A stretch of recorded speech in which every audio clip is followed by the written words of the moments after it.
everybody thinks about what is the biggest offseason need. The number one priority this offseason, in your own head right now, I want everybody to answer that question for the Detroit Lions. What is the biggest offseason need, the single biggest priority? Would you have it? I assume you'd have an answer. Yes. Yeah. Kang, I'd assume you'd have an answer. I can pick one. All right. What would you say the single biggest need is? Linebacker. Okay. Solve it by, hopefully, Roquan Smith is a free agent. Yeah. I would lean towards veteran linebacker, a free agent linebacker. Not a, like they've got the guy. Entering the prime years of their career. Yeah. Not somebody who's 30 years old, but somebody who's like Roquan Smith. I don't want the gonna next be Alex 26 next year. Anzalone. I don't want the next Rodrigo. I want somebody that could come in and anchor this defense for the next 5 years. Like premium, I would put, this is where the free agent focus is. Yes. Or trade. Trade, focus. whatever. Well, yeah. I'd rather free agent because I don't want to give up my draft capital. But I think it's the biggest offseason priority. Kang, what do you think the biggest offseason priority is? I would agree with you guys. It's Okay. linebacker to play again alongside my boy Malcolm Rodriguez. Yep. But I think it's followed closely by some girth in the front four, which is defensive tackle. Right. Because those guys help the linebackers out a lot. Without a question. So if you can get one of those two, because if you get into the linebackers and that level already, you've already gained a few yards.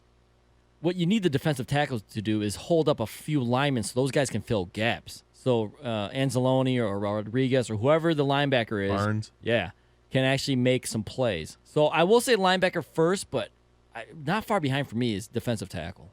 You tell me if this sounds delicious or not.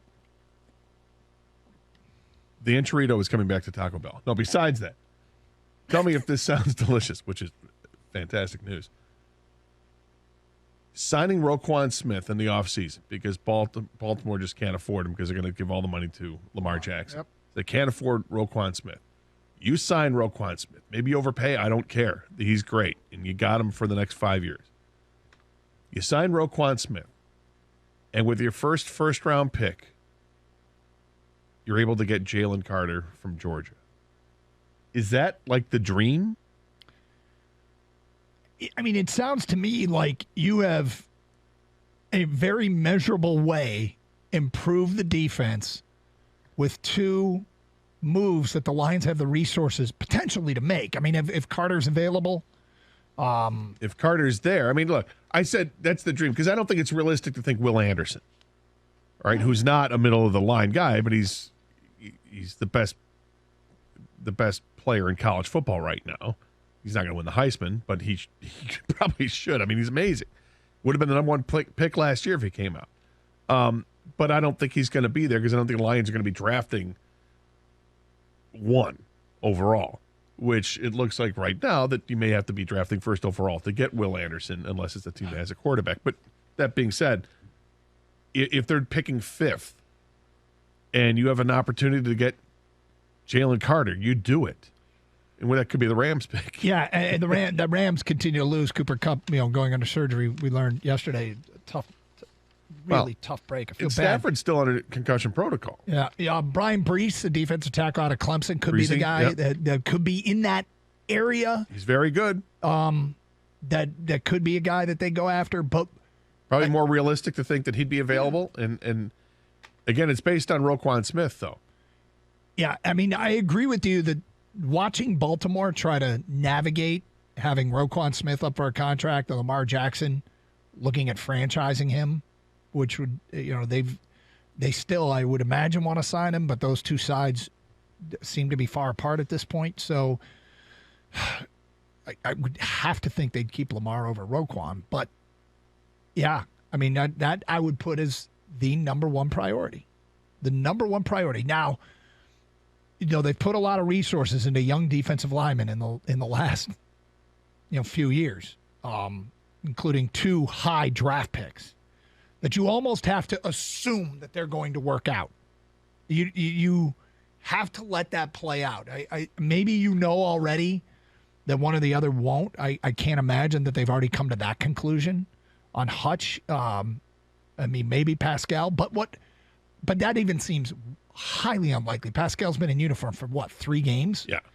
So you just kind of have to assume those guys are going to work out, even if you're not sure, and address areas where you don't have an answer in-house or even a potential answer in-house. Right. I mean, I've pretty much given up on Anzarike, even though he can come back next year reasonably healthy and maybe he can be. But I've kind of given up on that. I don't know why I was so quick. That's interesting you bring that up because I was always, let's wait on Akuta, let's wait on Akuta, let's wait on Akuta. When you say you've given up on Anzarike, I'm like, well, that's not a ridiculous take. I think it's because of the type of injury he's got, because this is something he's dealt with. It's a nagging one. This isn't like, oh, I had surgery, now I'm all better. Right. I rehabbed and I'm on top of my game. I rebuilt it, it's stronger than ever. No, this is a nagging back injury. That's a problem.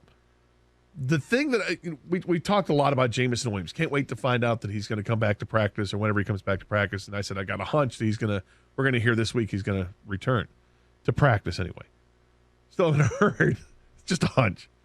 But the other name that we totally, ignore this year that should come back is Romeo Okwara. Now, we haven't heard much about Romeo Okwara coming back, and more time goes by, the less you think he's even going to make it back this season, which is a real disappointment. However, it's an injury you can heal up from, get back bigger, stronger, faster than you were before, and next year, you count on him being 100% next year, and you start thinking about the pieces that you have. Julian Okwara has emerged this year. He's a nice season so far. It looks like he's gotten better and improved, where he's a nice rotational piece. You add his brother, who's better, and you start to look at this, and it's getting better. Pascal, who's going to get better with more experience and more time because he's a rookie. Same thing with Hutchinson. I'm starting to like what they have on the edges. But the middle of that defense is still a problem. The radio silence on Romeo Okwara is growing concerning. And we go through the whole everybody's clock hit zero. Like yours is basically hitting zero with Anzarike, and I'm right there with you. And the Romeo Okwara thing is just really, really familiar. Here's an injury, and a guy just doesn't seem to be healing as quickly as others have. And you're like, what the hell's going on there?